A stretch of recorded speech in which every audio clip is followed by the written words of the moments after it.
Welcome to the World Domination TV show. I'm your host, Mike Halsey. This is the show that speaks to shop owners like yourselves who desire to dominate their markets and send fear into their competitors.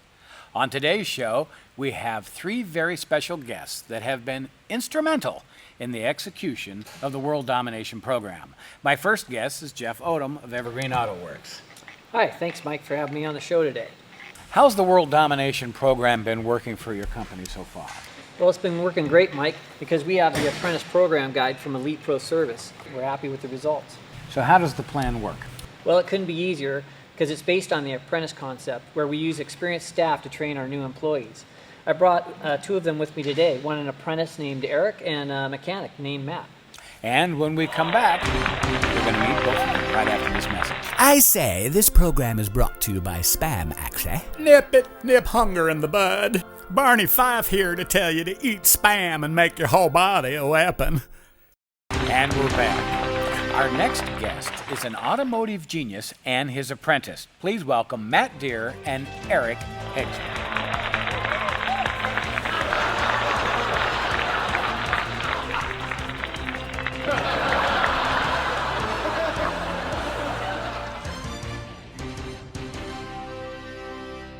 Let's start with Matt. So, Matt, I hear you're an automotive genius. You heard wrong. Well, tell me a little bit about yourself and how long you've worked with Evergreen Auto Works. I've been in the industry. Well, I'm a master technician, emission certified. Went to trade school. Been in the industry 24 years. Been here 11 years. And now you're mentoring Eric as an apprentice. How did you get into this, and what made you decide to take this challenge? Well, Jeff needed another position filled. We were down a technician, and he had another guy he wanted to move up, and he approached me with the apprenticeship program. And he got the idea at a seminar, and he thought it would be interesting and fun to do, and help mold a future mechanic or technician. So you're certainly qualified. Now, Eric, you're the apprentice. Tell me a little bit about yourself. Well, I've been in the automotive industry for about 19 years in some fashion, parts departments, quick lubes and stuff like that. Started with Evergreen about 2 years ago and in the detail department, moved up about 6 months later into the lube center. And from there, the apprentice program came up and Jeff offered that to me. So tell me about the apprentice program. Well, Jeff brought the idea to me, or brought the program to me. He got the idea at the Elite group, I think it's the Elite group. Yep, we went to a seminar, yep. And wanted me to mentor. Well, Matt, you're an automotive genius, so you were the choice to help us implement this program.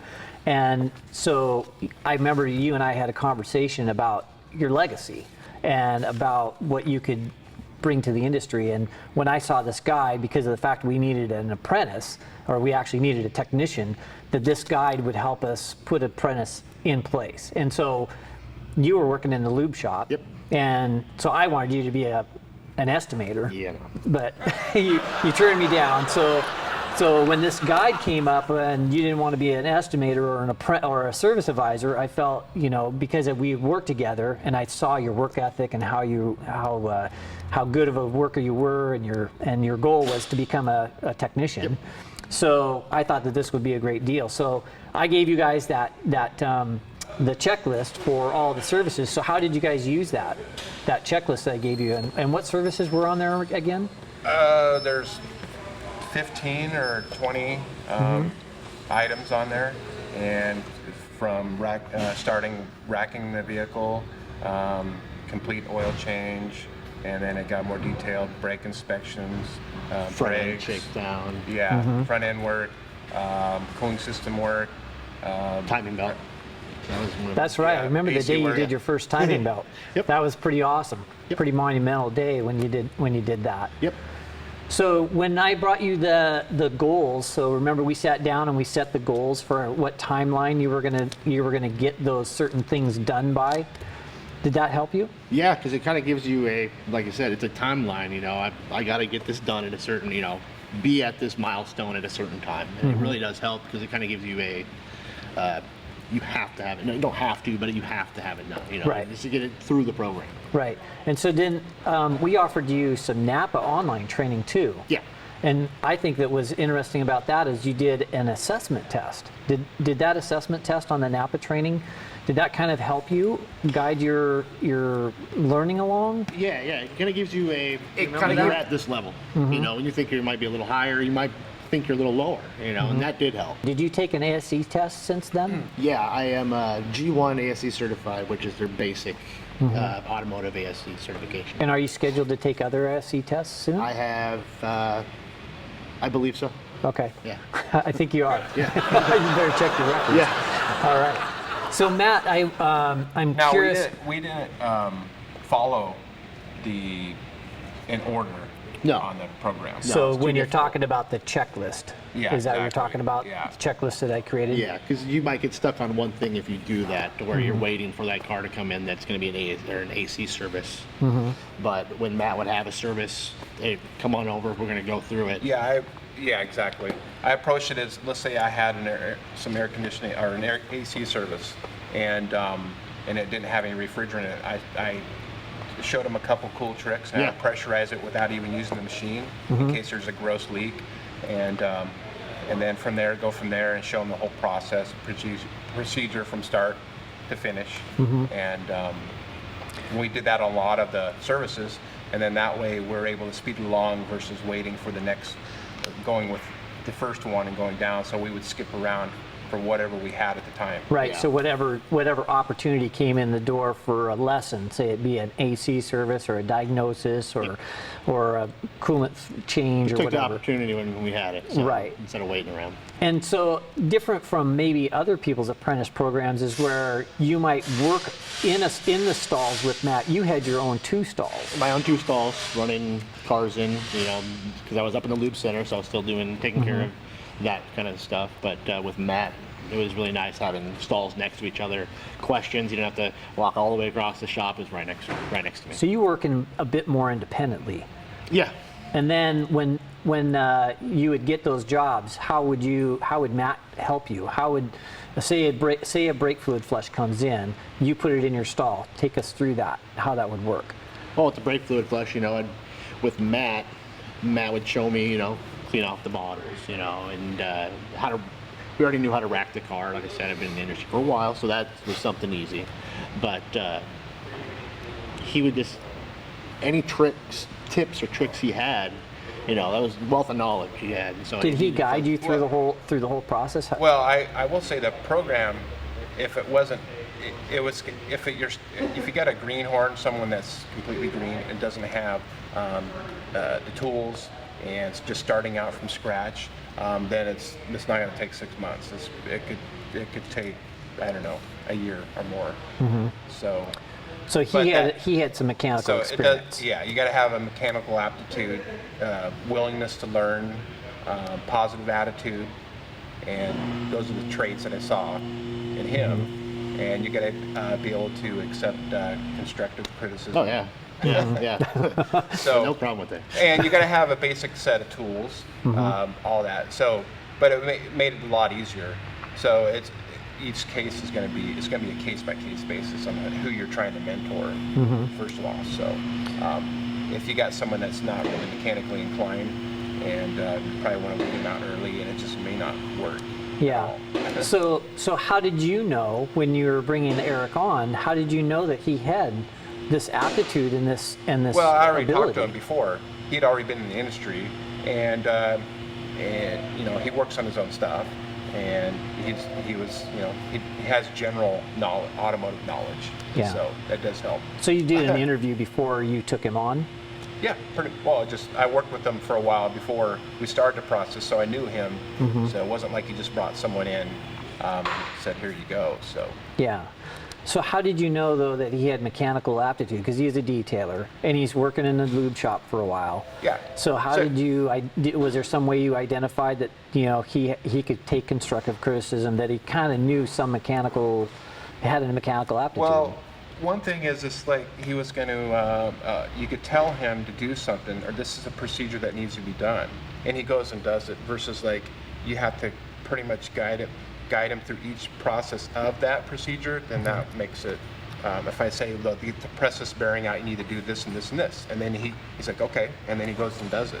And then if you have to walk someone and hold their hand through each step, then that's going to take a lot more time. Going to drive you crazy. You're going to get more. Then obviously they might not have the mechanical aptitude or ability. Yeah. Some people just don't have it. So I've heard you talk a lot about power probe. First thing he needs to do is probably one of the first things is buy a power probe. Yep, got one. And so I pretty much use it on a daily basis, or just all about. day, or almost every other car. But you need to you need to be able to read flow charts, wiring diagrams, understand basic Ohm's law and stuff like that. Is that stuff that you trained him? Wiring diagrams? Yeah. Definitely wiring diagrams. Yeah. I see all that. The flow and what to expect, and understanding Ohm's law helps you, or else it's just doesn't really register. So were these lessons that you did, were they at the car, or are you guys on the computer, or are you sitting down doing a lesson like, okay, today we're going to do Ohm's law? Or was this more It like... was when the car came in that needed... On the job, yep. Yeah, on the job. Yep. So Okay. if you had something like you had a dim brake light or something like that, you would just start, I would show him on this is how I would approach from start to finish. Yeah. And so, and then it got to where when we would do something and he'd have a question, I would back off a little bit and just let him see if he can guide himself through it. And it's like, because that's the only way you're going to really learn. Yeah. Versus the just hands-on stepping in, definitely just help. doing it. And if they don't understand, and if they can't read a diagram or they can't do the basic, then you're not really helping them by doing it for them. So my approach was to give him the guide and tell him the steps to do it and let him do it and to see if he could do it. Yeah. So you would check back with him? Oh, yeah. He was... Yeah. Yeah. And was see like, And I "How said, do don't let learn?" anything go without, Yeah. double checking. Obviously, double check all your work. Right. Um, And you're very methodical. I've looked at how you work, and all the bolts are in the right place and all that. Was that something you had to teach Eric, is No. how to work? I mean, not as much, But I told him that, and he saw how I work. Yeah. You got to be, like I said, methodical. You got to be clean. Yeah. You got to be organized. So, and I always told him every bolt that comes out of the car needs to go back in. Yep. There's no bolt bin. No. you don't find out one on the floor and that one doesn't have to go back in, right? No. Yeah, flat rate part. They don't pay for a flat rate to put that part in. Yeah. Throw it over the shoulder. And so that brings up a good point. I mean, obviously, the end game for Eric is to get to flat rate, is to make a living on his own. Did you teach him about how flat rate was going to work? Well, And I the think he ins kind and of knew outs and the already. We had pitfalls? discussions and stuff, Yeah. like even it's slow, it's hard, especially starting off, so that we definitely had conversations about how But it would work and if I it did was know- good to go. Yeah, and I did know to end when I thought that he didn't need to be mentored as far as the program. I mean, he can always come over and ask me questions, Yeah. and stuff like that. So the- but so as the far mentor- as far as I thought, as far as shutting the apprenticeship program guide down, Yeah. on my part, and the compensation deal and that we had worked out for me spending my time with him, to shut that down, I felt like what I saw was he had stopped basically coming to me with questions all the time. He was able to do pretty much everything that came in that he was told to. And I always see him over there. He'd have his power probe out. He'd be looking at wiring diagrams, and he would finish the job up. Jobs weren't coming back.